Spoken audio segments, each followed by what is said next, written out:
Alright, I asked the last time, what was your greatest moment? What do you feel like was your worst moment?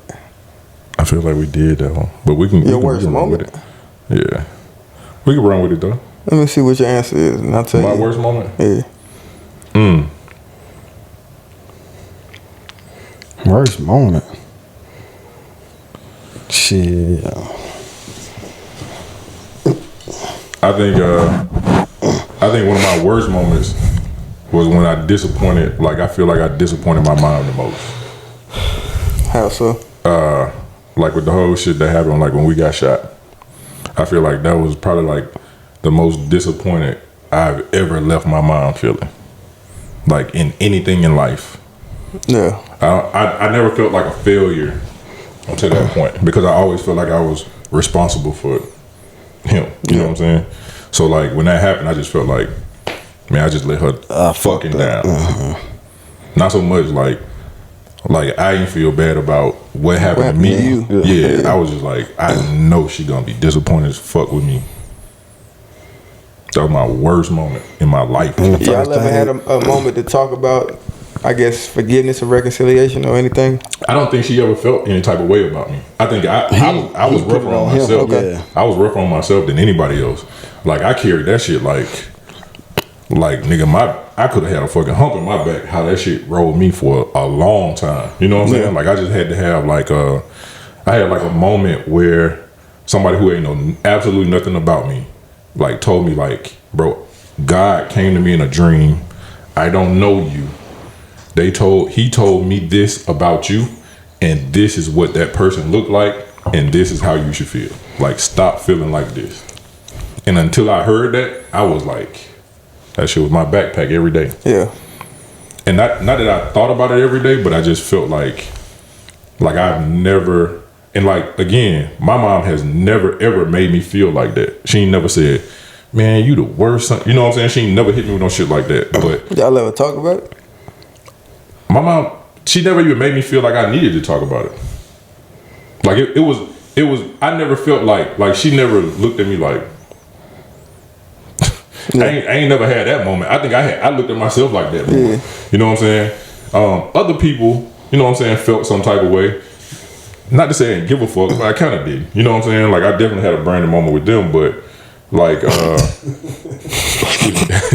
but like, I probably felt like I failed her for sure more than anything else in my life.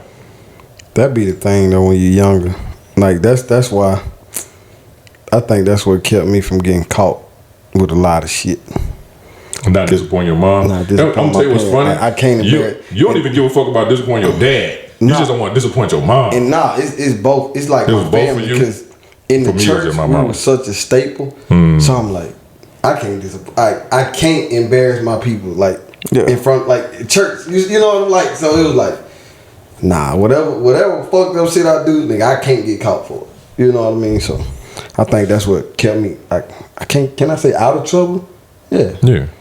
Kept you sneaky. It kept you from getting caught. Kept me from getting trouble. Like that. I got you. Kept me out of trouble.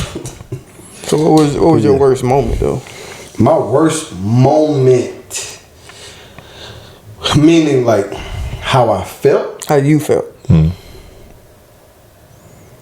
You know what I'm saying? That shit still just when it no longer became my decision to go to the college that I wanted to go to. That shit, bro. I don't know. Like, you know, I done lost grandparents, shit like that. That's bro. That's probably like that is the worst moment I've ever felt in my life. The worst. When everything just seemed to be my decision and then it wasn't. Like, you know what I mean? Like when I didn't go to LSU, like that shit was the worst shit ever. Yeah. Like, yeah, that's nothing compares to that. And my grandma, that was my nigga.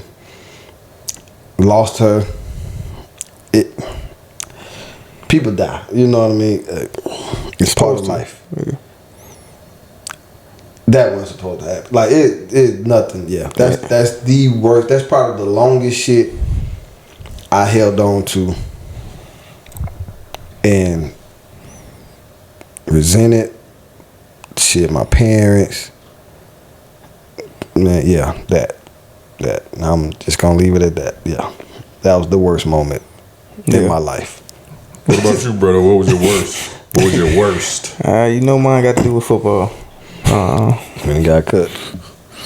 It was his decision. Nah, when I got cut from Toronto. Yeah. So Detroit, after I got cut from Detroit, I had like a little quick bout of depression, but I was able to, I guess, just to be able to get back on the field in Winnipeg pulled me out of it. It gave me something, I guess, to not actually feel it anymore. I was able to go and just dive right just into it. Get it out. Yeah. So I probably was still in the middle of it. I just had a distraction. But when Toronto came, it was more of a realization. Because when I left Detroit, I was like, I got so much more in me. I know I need to get on a team. But after Toronto, I kind of knew this shit's probably over. This 10-year ride, this lifelong dream, I had dreams of being Hall of Famer, building my family, and this like building, getting wealth, and like going to see the world. Like all these different things are built on me trying to play football and make it a career. And then when it was gone, because it was taken away, but I also lost it because of my play. It took me into, and I think something that both of y'all said is like an event happened, and then there was some after effects. So with me, I got cut as a moment, and the realization happened. But then also after that, the depression came back, the instability in my mindset came, the being lost in the world came, not knowing how to manage my emotions. I was way more aware of like some erratic behavior, like these things that I probably was just distracting myself from with football started to show themselves because I didn't have that distraction anymore. Is that when you drove from Canada to Chicago? You was definitely fucking erratic for that shit. No, that was actually strategic and thought through. that shit felt erratic. Yeah. You heard that shit. I was like, I planned that shit up to the T. Yeah, you said you jumped on that GPS when you had some Wi-Fi? Yeah. From the house, and then it got me to the States, and when the States came in, when I got back to America, you had some service. I had some service. Yeah. But nah, after Toronto, I was in a lost space.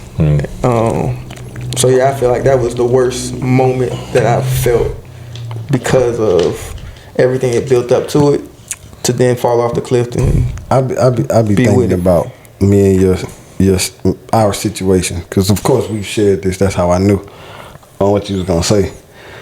I don't know if it's worse to have it early or late, like you.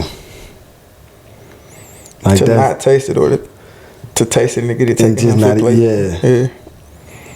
That shit, I feel like your situation, I don't know, because for me, that shit, it affected my whole college career.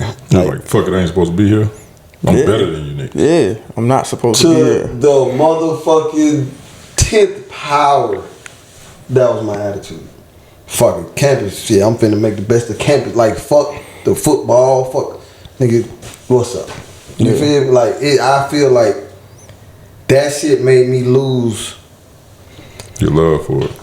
Just focus on just everything, bro. Because it's like football it requires you to have focus on other things. Everything to make sure you can get to the field. About just the whole being a regular student. Everything else. And shout out to Alabama State. I love Alabama State. But it's going now, bro. It was like you just said, like, bro. Oh, nigga used to brag about being recruited, and nigga, Alabama State being recruited. Yeah. Bitch, Alabama State knew not to recruit you. Shout out to all HBCUs. They never even. they knew better. They never came to a Carver High School football game. Was like, nigga, son, we got to get you over here. Motherfucker came and said, I know you probably won't make it to us, but you know what I mean? Like, even that in the conversation, it's new, but it was like, we got him. but you didn't because you got like the worst part of me. You know what I mean? Like, yeah. Did any of your coaches recognize that? Or no? It was. I was so far gone. It was. I don't know. To me, a coach is the person on that campus that's supposed to help reel you back in. It was over with. Yeah. It was over with. I had a coach try to blast me on that shit. Larry Blakely. Call him out though. Boy, listen, one thing about you, boy, you gonna call a nigga first and last name. Boy, what? Johnny Taylor, third grade. Man, listen. That man said he didn't even choose to be here. Y'all welcome him. Put him on blast in front of the team though. Boy, what? I heard you was tough. No, you didn't? God damn. Man. That was the point of that. It was like, for what? Yeah. People ask me. The equipment nigga thought I was a walk on. They were trying to play me and everything. Then they, oh no, yeah. But yeah, that shit was over, man. That shit was over before it started. Yeah. Shit was over. But yeah, sad time. But but back to what I was saying. I feel like your situation was worse than mine because I feel like it happened early, so I kind of got a chance to like get over it. Well, you know, I still wasn't over it for a long time based off what I told you. But I got to just get myself into realization and be like, that shit dead. I gotta just move the fuck on. Do something, do something else. And with yours, to have it in your hands. It was like, nigga, you did it. Like, nigga, you did it. You know what I mean? But from me, that, like, some of that sorry ass motherfucker. Huh? Said from that sorry ass motherfucker. Nah, real shit. In the story, I ain't getting to the you being sorry motherfucker. Nigga, it's just the fact that you did it, you got the taste. I think I would have been. I'm trying to see what I have been disappointed as bad. Because had I went the route that I was supposed to go, and my fucking parents wouldn't have jumped in the way to fuck it up. Sorry, that's the last time. But but yeah, had I went the route that I was trying to go, and I made it, and you know whatever, I don't think I would have been mad about it, bro, or as disappointed. But I don't know because I didn't. Yeah. But it's like, shit, I did it. And like, honestly, when I listen to you about yours, I started thinking about, you ever heard somebody say the graveyard is filled with a lot of full of potential, untold or unseen. Mm-hmm. That's what I feel like with your story. Is like you had so much potential, and you weren't able to fulfill it, to pursue it, to go into it. That's a day I'll never forget. Like, nigga, and like I said, this shit probably don't even seem deep to the regular listener, or they probably don't even, like, bro, I'll never forget. I was so just like, what the fuck you mean I can't go here? Like, yeah. What, huh? But it depression before I even knew it. Yeah. Didn't even know I was in a depression. Cause that wasn't no thing, you know. Yeah. First of all, I'm black. Right. Pray it off. I'm a church boy. I don't nigga. Depression don't happen to black Christian people. Right. Yeah. Don't even know what the fuck that is, right?